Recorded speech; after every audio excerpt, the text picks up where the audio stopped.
தோமையார் விவிலியம் அப்படின்னு ஒன்று இருக்குதுங்க. யாராவது கேள்விப்பட்டிருக்கீங்களா? மொத்தம் எத்தனை விவிலியம் இருக்குது நம்ம இதில்? நற்செய்திகள் எத்தனை இருக்குது? 4 இருக்குது. இது தோமையார் நற்செய்தி அப்படின்னு ஒன்று இருக்குது வேறு. ஆனால் அது நம்ம பைபிளில் இல்லை, அது வெளியே அப்போக்ரைஃபல் லிட்ரேச்சர் அப்படின்னு சொல்லுவாங்க ஆங்கிலத்தில். திரு விவிலியத்திற்கு வெளியே அதில் ஒரு காட்சி இப்படி போகுது, நல்லா கவனிக்கணும்.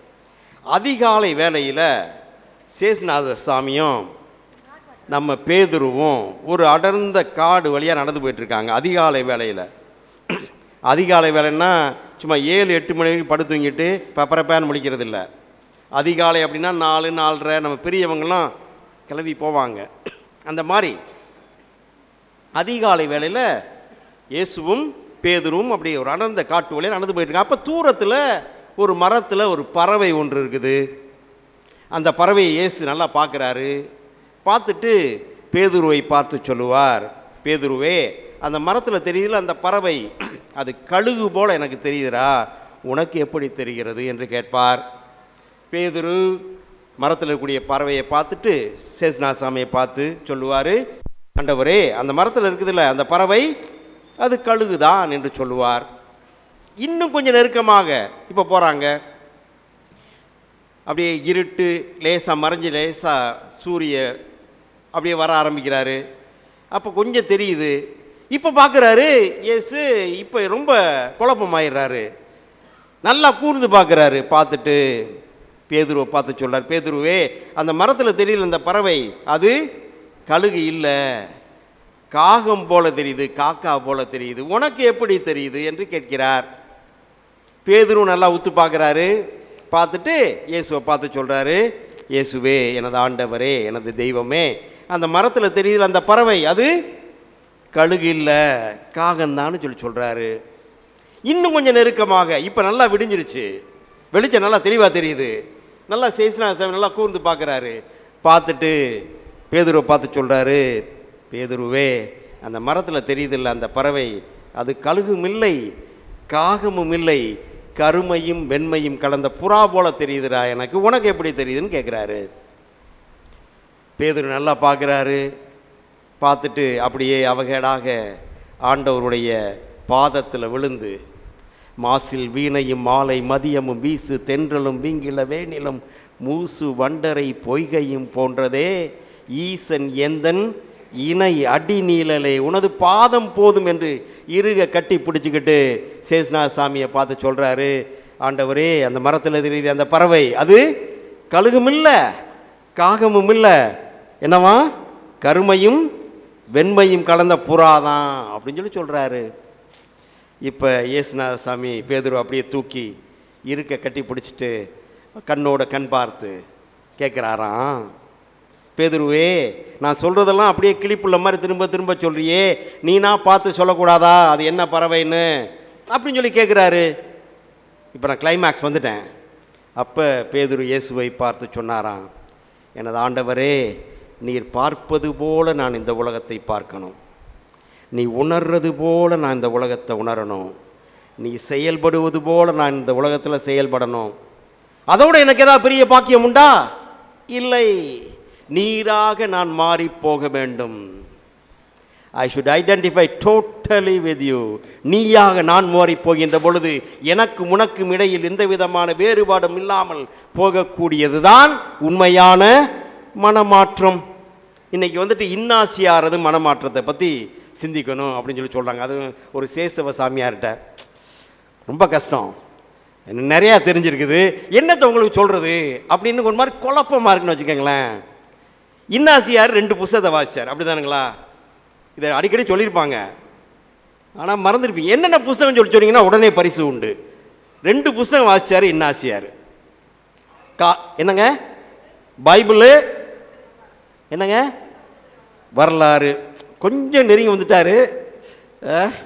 அந்த காலத்தில் பைபிள் கிடையாது, இருந்தாலும் ஐயா உங்கள் பேர் என்ன? சாமிக்கு ஐயா வாங்க, எழுச்சி வாங்க. ஏன்னா நான் பரிசு தர்றதா சொல்லிட்டேன்ல, சேசவ சாமியார் பொய் சொல்லக்கூடாது. எல்லாரும் ஜோரா சாமி முத்து ஐயாவுக்கு ஒரு ஜோரா ஒரு கை தட்டுங்களேன். ஐயாவுக்கு ஒரு புது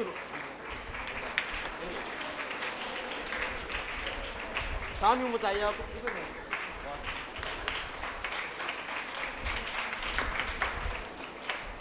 லா வீதா கிறிஸ்டி லோஸ் ஃப்ளோஸ் சாங்தோரம் அப்படின்னு 2 புத்தகத்தை வாசிக்கிறாரு.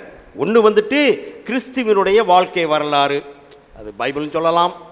இரண்டாவது புனிதர்களது வரலாறு. அப்படி வாசிக்கிறப்ப அவருக்குள்ள ஒரு கேள்வி எழும்புது.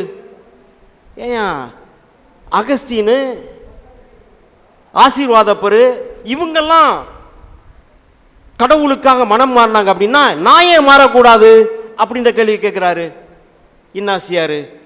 If Augustine and Dominic can do that, why not me, என்னால் ஏன் முடியாது அப்படின்ற ஒரு கேள்வியை கேட்கிறாரு. அந்த கேள்வி அவருக்குள்ள பெரிய மாற்றத்தை ஏற்படுத்துது. தொடர்ந்து புத்தகத்தை வாசிக்கிறாரு. வாசிக்கிறப்ப சின்ன சலனம் அவருக்குள்ள. அவருக்கு ரொம்ப பிடித்தமான ஒரு அரசி இருந்தாங்க, இளவரசி. அழகுனா அழகுங்க, கொள்ளை அழகு. 7வது அதிசயமா 8வது அதிசயமா ஏதோ சொல்லுவோம்ல, 8வது அதிசயம் வச்சுக்குவோம். அவ்வளவு அழகு, அவளை தான் கல்யாணம் முடிக்கணும் அப்படின்னு ஆசைப்படுறாரு. ஆனா அந்த அம்மா இவரை நினைச்சிச்சான்னு தெரியல. ஆனா இவருக்கு இது ஒன் சைடு காதல், ஒரு பக்க காதல். அப்படி கல்யாணம் முடிச்சா அவ்வளவுதான் முடிப்பேன் அப்படி நினைக்கிறாரு. ஆனா அதை பற்றி சிந்திக்கிறப்ப தொடக்கத்தில் சந்தோஷமா இருக்குதுங்க. ஆனா போக போக என்ன ஆயிடுது, ஒரு விதமான வறட்சி, அவ்வளவு திருப்தியா இல்லை. என்னடா அது, அந்த பொண்ணை நினைச்சா சந்தோஷமா இருக்கு, கொஞ்ச நேரம் போக போக என்ன ஆகி போகுது, வறட்சியா போதே, ஒண்ணுமே மனசுக்கு மகிழ்ச்சியா இல்லையே.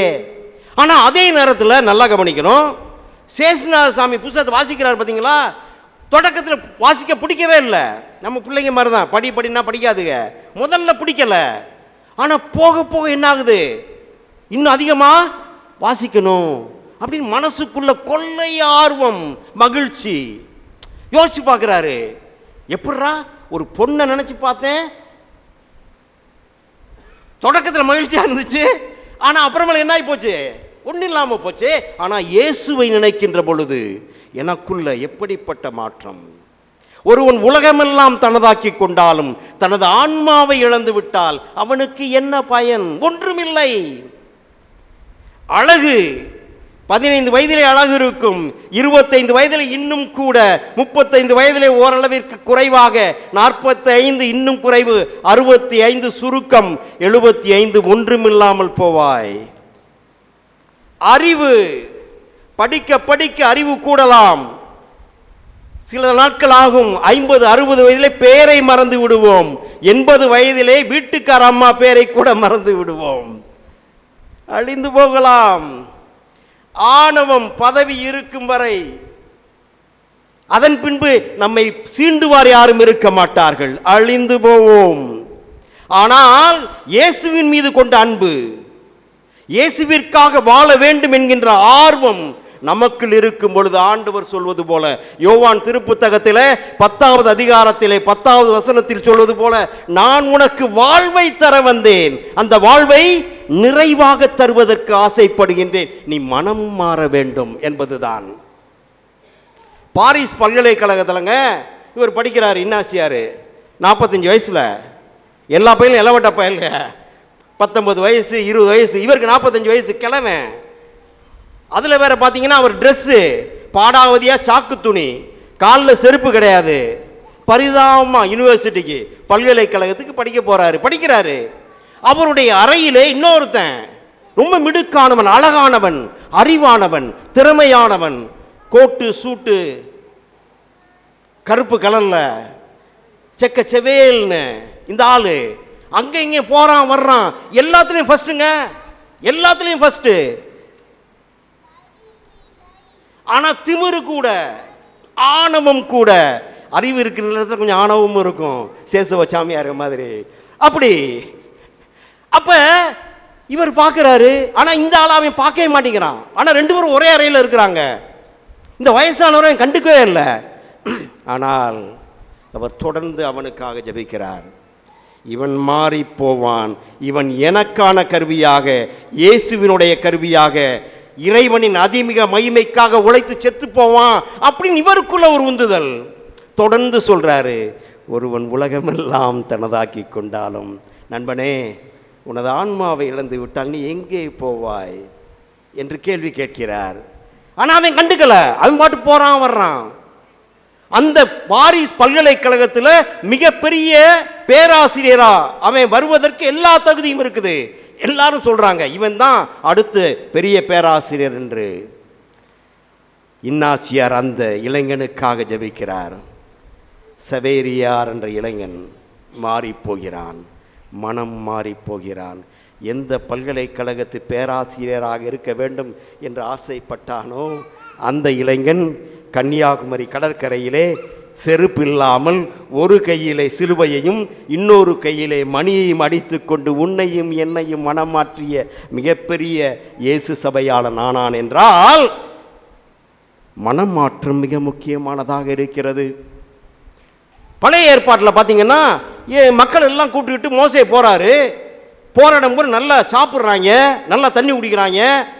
எப்போ எதுவும் கிடைக்கலையே அப்போ என்ன பண்ணுறாங்க? மோசேக்கு எதிரா பயங்கரமாக சண்டை போடுறாங்க. சண்டை எவ்வளவுக்கு போட்டாங்க அப்படின்னா அந்த 10 கட்டளை இருக்குது பார்த்தீங்களா, அந்த கட்டளை ரொம்ப முக்கியம், அதையும் உடச்சி போட்டுறாங்க. எரேமியா புத்தகத்தில் 31வது அதிகாரம் 31 முதல் 34 வசனங்களை வாசிக்கின்ற பொழுது யாவே கடவுள் சொல்லுவார், நான் உனக்கு அப்பா மாதிரி இருக்கிறேன்ப்பா, நீ எனக்கு புள்ள மாதிரி இரு. உன் கையை பிடிச்சி நான் கூப்பிட்டு வந்தேனே. எப்படியா கையை பிடிச்சி யாருங்க கூப்பிட்டு வருவா? அப்பாவை கூப்பிட்டு வருவார். கையை பிடிச்சி பிள்ளைய யார் கூப்பிட்டு வருவா? அம்மாக்கள் தான். உனக்கு அம்மா போல கையை பிடிச்சி கூப்பிட்டு வந்தேனே, நீ மனம் மாறுவேன் நினச்சேனே, மாறலையே. இப்போ கூட தப்பு, பரவாயில்ல விட்டுரு. இப்போ நான் என்ன பண்ண போகிறேன்? மீண்டும் ஒரு முறை உன்னோடு கூட இதயத்தோடு இதயம் வைத்த இரத்த உடன்படிக்கை ஏற்படுத்தி கொள்ள ஆசைப்படுறேன். எப்படியா? இதயத்தோட இதயம் வைத்த இரத்த உடன்படிக்கை. நீ எனக்கு பிள்ளையாரு, நான் உனக்கு அப்பாவா அம்மாவா இருக்கிறேன், தொடர்ந்து பயணிப்போம் என்று சொல்கிறார். தொடர்ந்து மனமாற்றத்தினுடைய தந்தையாக இருக்கிறார். லூக்கா திருப்புத்தகத்தில் 15 அதிகாரத்தில் இன்று வாசித்தது போல அந்த பையன் பார்த்தீங்கன்னா மனப்பாடம் பண்ணுறான்.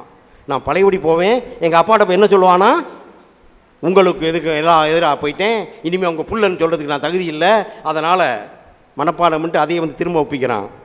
ஆனால் தந்தை ஏதாவது பரவாயில்லன்னு சொன்னாரா? அதை ஒரு வார்த்தை கூட சொல்லலைங்க. நல்ல உடையை கொண்டு வா, மோதிரத்தை கொடு. மோதிரம் என்றால் என்ன? என்னுடைய வாரிசு என்று உரிமை கொண்டாடக்கூடிய மோதிரத்தை கொடுக்கிறாரு. மனமாற்றத்தின் கடவுள் அவர். அதனால் ரொம்ப காலத்துக்கு முன்னாடி ஒரு புத்தகம் ஒன்று வாசித்தேங்க. அந்த புத்தகத்துக்கு பேர் த ப்ராடிகல் ஃபாதர், ஊதாரி தந்தை. ஊதாரி மகன் இல்லையா, மகனால் ஊதாரி தான் நம்ம தெரிஞ்சான். அவன் வரும்பொழுது இவர் என்ன பண்ணுறாருங்க, அவன் வரும்பொழுது பார்த்துட்டு இவர் அங்கேருந்து ஓடி போகிறாரு. ஓடி போய் அவனை கட்டி பிடிச்சிக்கிறாரு. உன்னையும் என்னையும் கட்டி பிடித்து கொள்வதற்கு, உன்னையும் என்னையும் மனம் மாற்றுவதற்கு இன்னாசியாரை மனமாற்றிய அதே கடவுள் இன்றைய தினம் உனக்குள்ளும் வருகிறார். உன்னை பார்த்து சொல்லுவதெல்லாம், நான் உனது கடவுளாக இருக்க நீ எனது பிள்ளையாக இருப்பாயா என்பதுதான்.